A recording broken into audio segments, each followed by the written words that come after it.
Get ready with me using my new makeup products. Ito mostly ito yung mga bigay sa akin and konti lang yung mga nabili ko dito. So, I'll be using new makeup products.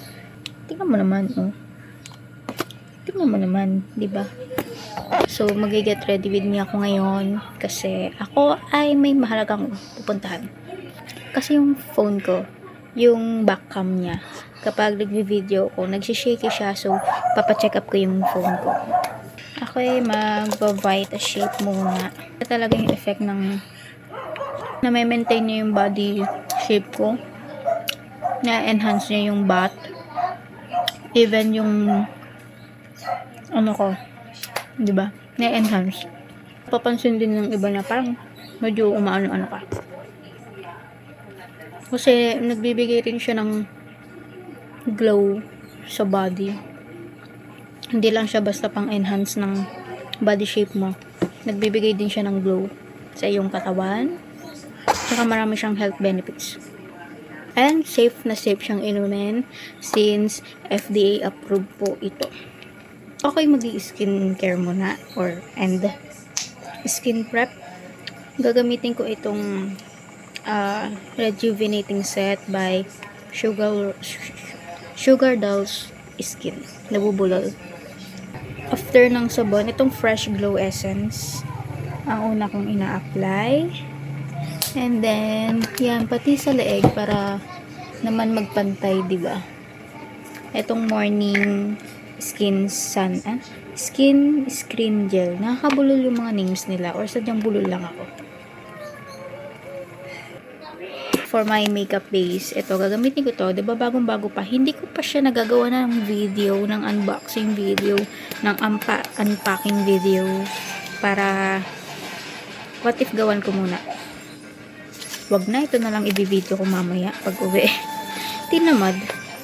Nakalagay dito, face primer, sheer primer makeup base. So, yung, kanyang lapat sa face, so far so good. Sheer siya. Sheer. Anyways, proceed na ako dito sa cushion. Sana ka shade ko. Made in Korea. Cleo. Oo. Ganyan yan siya. Kabibigay lang sa akin kanina. Thank you po sa nagbigay.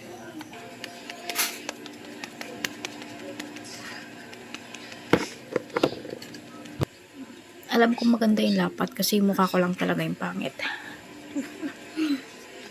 I have skin texture kasi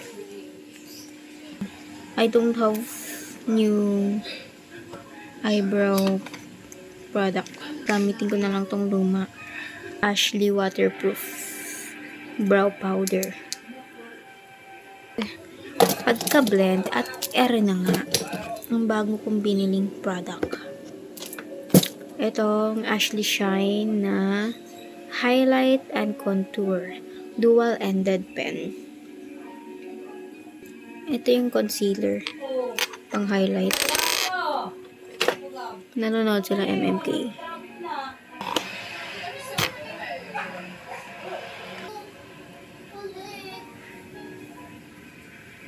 Okay na yan. So, proceed ako sa blush. Pero lipstick to. Bigay to sa akin ulit ng nagbigay nito. Gagamitin ko to, no? Gamitin ko ba? Same lang sila ng color. Dami niyang binigay sa akin lipsticks. Pero gagamitin ko siya as cream blush. Then, blend. So, dito.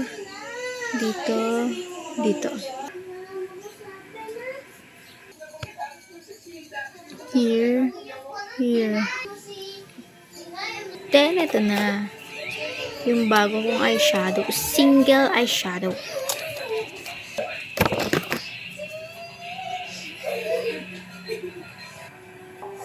It's very bago pa, look. Di pa na ano. Look at the swatch natin. Ang smooth lang niya. Wow. Gusto ko to. Very simple. Then, maglalagay ako ng konting pink. So, gamit akong old eyeshadow ko.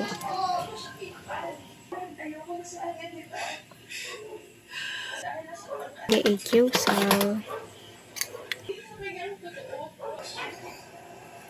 guys, don't expect. TikTok shop ko lang ito nabili. So, ako'y magmamaskara na. At ang gagamitin kong mascara ay Ashley. Ito na lang. Nabili ko to sa TikTok shop lang din. Bago to. And I'm done. I'm gonna use this. Bago lang din to. Setting spray. And just wait for the part 2 at ako ay mag-get dressed with me naman.